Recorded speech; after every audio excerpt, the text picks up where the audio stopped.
आपके इस ऐतिहासिक समारोह के सदर मोहतरम भाई नाजिम चौधरी, आज के इस समारोह के मुख्य अतिथि जनाब अली अनवर साहब, एमपी राज्यसभा, पूर्व एमपी राज्यसभा, वो बिहार से हैं, लेकिन राज्यसभा में जिस तरह से उन्होंने मेवात की मांग उठाई और जिस तरह से मेवात की समस्याओं से संसद भवन को अवगत कराया, उसके लिए मैं उनको आधा मेवाती कहूँ तो कोई गलत बात नहीं होगी। मंच प्राचीन आज के हमारे ऑनररी मेहमान सदर शेर मोहम्मद साहब, फजरुद्दीन बेसर साहब, खुर्शीद भाई, बहन मोहम्मदी और मुख्तार, आज हम मेवात के ऐतिहासिक गांव आली में मेवात दिवस जैसा ऐतिहासिक समारोह कर रहे हैं।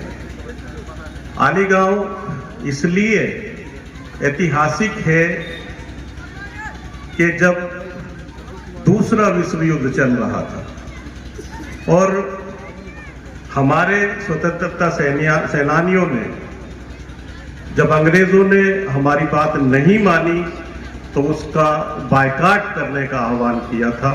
तो उस वक्त 1939 में जहां पर आप बैठे हुए हैं, इसी जगह पर एक विशाल सभा हुई थी और उस सभा में हमारे उस समय के सबसे बड़े स्वतंत्रता सेनानी चौधरी अब्दुल हई, जो कांग्रेस अधिवेशन को अटेंड कर आए थे और देशभक्ति की ऊर्जा से ओतप्रोत थे, उन्होंने बहुत जोशीला भाषण दिया और उनको यहीं जहां पर ये स्टेज है, यहीं स्टेज से उनको गिरफ्तार किया गया। उनको गुड़गांव अदालत में जब पेश किया और उनसे पूछा गया, उनके सामने उनका भाषण पढ़ के सुनाया गया और पूछा गया कि क्या आपने ये भाषण दिया था, तो उन्होंने बड़ी जुर्रत के साथ देखा, हाँ मैंने ये भाषण दिया था। ये सत्य है कि ये भाषण एक एक शब्द दे रहे हैं। उसके बाद चौधरी अब्दुल हई को 2.5 साल की कैद की सजा हुई। वो लाहौर और मांडले जेल में रहे और वहीं उन्होंने बहुत सारे स्वतंत्रता सेनानियों से परिचय हुआ। बहुत सारी जो स्वतंत्रता आंदोलन की जो ऊर्जा थी वो उनके दिलों में वो भर गई। इसी गांव के उनके एक बाएं हाथ थे चौधरी कंवल खां, जो बाद में पाकिस्तान चले गए, लेकिन चौधरी कंवल खां बड़े स्वतंत्रता सेनानियों में थे। उनके बारे में ये कहा जाता था कि वो बहुत हाजिर जवाब थे और इतने दबंग आदमी थे कि उनके रहते हुए गांव में कभी प्रशासन की दखलंदाजी नहीं हुई। यही नहीं, वो हिंदू मुस्लिम एकता के बहुत बड़े आलमबरदार थे। उनके एक मुंह बोले भाई थे चौधरी राधेलाल सर, यहाँ से थोड़ी दूर जाटों का गांव में बहीन, और राधेलाल वहां के चौधरी थे और चौधरी कंवल खां को अपना छोटा भाई मानते थे। तो उन्होंने हथीन में एक गुदड़ी का मेला जुड़ता था, आप सब लोग जानते होंगे। उस मेले में बहुत बदमाशियां होती थी, तो चौधरी राधेलाल ने उस मेले को बंद कराने की कोशिश की। जब वो कामयाब नहीं हुए तो उन्होंने चौधरी कंवल खां को एक लंबा लेटर लिखा और उन्होंने ये लिखा कि भाई तुम वहां चले गए और मैं यहाँ हूं, लेकिन तुम्हारे बगैर मैं अधूरा हूं, तुम्हारे बगैर मैं काम नहीं कर पा रहा हूं और मैं चाहता हूं कि हथीन का गुदड़ी का मेला बंद हो जाए, क्योंकि इस मेले में बहुत सारी शरारतें होती हैं। तो अगर आप आ सके तो हम दोनों भाई मिलकर ये काम कर सकते हैं। उसके बाद चौधरी कंवल खां यहाँ आए और चौधरी राधेलाल और चौधरी कंवल खां ने मिलकर एक बड़ी पंचायत हथीन में बुलाई और गुदड़ी के मेले को बंद कर रहे हैं। तो ऐसे लोग जो इस धरती पर पैदा हुए हैं, इसलिए हम बार बार ये बात कह रहे हैं कि यह एक ऐतिहासिक गांव है जहां एक ऐतिहासिक प्रोग्राम इसलिए किया जा रहा है कि इस दिन 19 दिसंबर 1947 को महात्मा गांधी जी घासेड़ा गांव में आए। उस वक्त गांधी जी कोई ऐसे ही नहीं आए थे। गांधी जी हमारी हिमायत करने आए थे। गांधी जी हमें सुरक्षा की गारंटी देने आए थे, क्योंकि हालात ऐसे बन गए थे कि देश का जब बंटवारा हुआ तो तय ये हुआ था कि जो मुस्लिम स्टेट है वो और पंजाब और बंगाल का बंटवारा होकर आधा पंजाब और बंगाल पाकिस्तान को दिया जाएगा और आधा पंजाब और बंगाल भारत में रहेगा।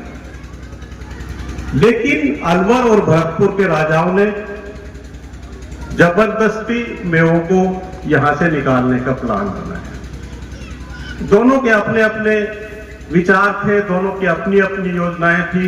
भरतपुर की योजना थी कि भरतपुर से रोहतक तक जाट स्टेट बनाया जाए और अलवर के राजा का ये प्लान था कि दिल्ली क्योंकि राजपूतों से गई थी इसलिए अलवर से दिल्ली तक राजपूत स्टेट बनाया जाए।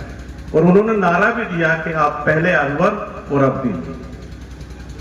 रुकावट थी मेवाड़, रुकावट थे मेव, लेकिन एक ऐसी कौम जिसने दिल्ली के सुल्तानों को, जिनकी पूरे भारत में तूती बोलती थी, जिनसे मंगोल भी चक्कर काटते थे, मंगोलों को कई बार उन्होंने हराकर भगाया था, उन सुल्तानों से टकराने वाले मेवों से कौन टकराए, ये एक बड़ा मुद्दा था।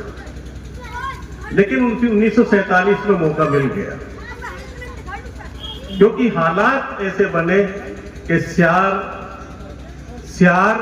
शेर पर हमलावर हो गए और दोनों स्टेट्स में मेवों का कत्लेआम शुरू हो गया। हालात इस कदर बिगड़े कि जो गुड़गांवा का मेवाड़ था, यानी जिसे आज हम नुहू डिस्ट्रिक्ट कहते हैं, अलवर, भरतपुर और मथुरा के सारे मेव यहीं पर आ गए। रेवाड़ी, घासेड़ा, सोना में शरणार्थी कैंप लग गए जहां से वो लोग काफिले बना बनाकर पाकिस्तान जा रहे थे। लेकिन हमारे तत्कालीन नेता चौधरी यासीन खां, चौधरी अब्दुल हई, कंवर मोहम्मद अशरफ, सैयद मुतलबी फरीदाबादी, सामने इन सब का परिचय और फोटो लगे हुए हैं, आप देख सकते हैं। इन लोगों ने ये कहा कि अगर मेवात और मेवात की संस्कृति को बचाना है तो फिर मेवों का हिंदुस्तान में रहना जरूरी है। दिल्ली की जिन लोगों ने सदियों सुरक्षा की, दिल्ली की दक्षिण दीवार पर जो तलवार की तरह सुरक्षा कवच बनकर खड़े रहे, उन लोगों का दिल्ली के पास से जाना पूरे हिंदुस्तान की क्षति है। लेकिन वो काम हो कैसे? दिल्ली में एक मीटिंग हुई, तत्कालीन जो जनरल सेक्रेटरी थे कम्युनिस्ट पार्टी के, उनके अध्यक्षता में, और सारी बातें चौधरी अब्दुल हई ने, चौधरी मोहम्मद यासीन खान ने उनको जब बताई और मेवात के हालात बताए कि यही नहीं कि स्टेट्स की फौजें हमें मार रही हैं, बल्कि आपके ऑफिसर्स भी हमें धमकी दे रहे हैं कि या तो मेवात छोड़ दो वरना 3 दिन के अंदर तुम्हारा सफाया कर दिया जाएगा। उस वक्त एक चिट चौधरी यासीन खान ने बीवा गांव में भेजी कि तुम काला पहाड़ और कुरान को कभी नहीं छोड़। यही वो बात थी कि पूरी कौम अड़ गई कि हम मर जाएंगे लेकिन अपनी मातृभूमि नहीं छोड़ेंगे। देखते हुआ कि अगर मेवात को, मेवात की कल्चर को, मेवात के इतिहास को अगर बचाना है और एक ऐसी कौम जो हिंदुस्तान के इतिहास में जिसका नाम है उसको बचाना है, तो फिर गांधी जी का इस सारे मामले में बीच में आना जरूरी है। इसलिए एक डेलीगेशन गांधी जी से मिला। गांधी जी ने कहा कि आप नेहरू और पटेल से भी बात कीजिए। फिर पटेल से एक डेलीगेशन चौधरी अब्दुल हई, चौधरी खुर्शीद ध्वज और हिमता मेव जो शेखपुर राजस्थान के थे, वो लोग पटेल से मिले। चौधरी अब्दुल हई ने बताया था मुझे कि हमने करजन रोड वाली मस्जिद में सुबह फजर की नमाज पढ़ी, उसके बाद पटेल साहब की कोठी पास थी, वहां उनसे मिले तो वो घूम रहे थे। उनको जब हमने बताया कि हम मेवात से आए हैं तो उन्होंने सीधा ये कहा कि ठीक है आप जाइए, पाकिस्तान दे दिया आपको, आप चले जाइए। तो चौधरी खुर्शीद और चौधरी अब्दुल हई दोनों पढ़े लिखे लोग थे, डिसिप्लिन लोग थे, इसलिए चुप रहे और वापिस होने लगे। लेकिन एक अनपढ़ मेवात, और इसीलिए तो मेवात के चौधरी मशहूर रहे,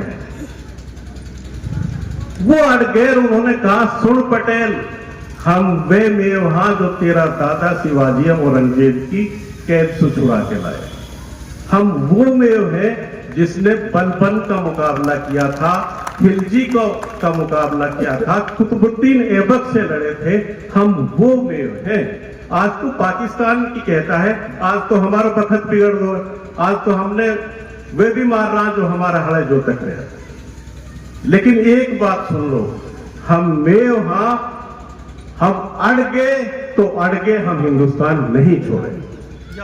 इस बात का पटेल के पास असर हुआ, वो अंदर गए, नेहरू जी को टेलीफोन किया और फिर यहां मद्रास बटालियन को भेजा, सिख बटालियन को यहां से हटा लिया गया, जिसकी शिकायत हमारे नेताओं ने की थी।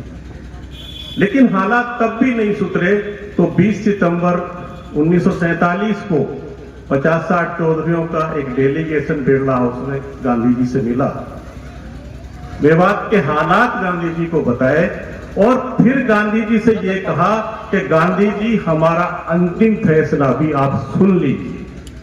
गांधी जी ने कहा हाँ वो भी बताइए। तो उन्होंने कहा कि हमारा अंतिम फैसला यह है कि हम मर जाएंगे लेकिन मेवात नहीं छोड़ेंगे। इस बात का गांधी जी पर इतना असर हुआ कि उन्होंने ये कहा कि भाई गांधी जी भी उन लोगों के साथ मेवात में मरना पसंद करेगा जो लोग अपनी मातृभूमि छोड़ने के लिए तैयार हैं। इसके बाद गांधी जी 19 दिसंबर 1947 को घासेड़ आए और उन्होंने स्टेज से ये कहा कि मेव हिंदुस्तान की रीढ़ की हड्डी की तरह है, उनको जबरदस्ती उनके घरों से नहीं निकाला जा सकता। मुझे बताया गया है कि वो लोग अपराधी प्रवृत्ति के लोग हैं, क्योंकि सांप्रदायिक लोग तो तब भी शिकायतें कर रहे थे, गांधी जी से भी की होगी। लेकिन इसका हल ये नहीं है कि उनको उनके घरों से निकाला जाए, बल्कि उनकी इस्लाह की जाए, उनको सभ्य बनाया जाए और एक ऐसी कौम जिसकी बहादुरी, जिसके साहस और जिसके संघर्ष के चर्चे दिल्ली से लंदन तक है, उस कौम को अगर हम सभ्य बना पाए तो हिंदुस्तान को एक ऐसी कौम मिलेगी जो हिंदुस्तान की सुरक्षा के लिए बड़े अच्छे नौजवान पैदा कर पाए। उस दिन को मनाने के लिए हम इसलिए मेवात दिवस, हालांकि मेवात तो सदियों पुराना है, लेकिन एक ऐसा नाजुक वक्त जिसमें हमारे पैर फिर गांधी जी के आश्वासन के बाद इस धरती पर जमे, उस दिन को याद करने के लिए, उस ऐतिहासिक दिन को याद करने के लिए हम हर साल 19 दिसंबर को मेवात दिवस मनाते हैं। और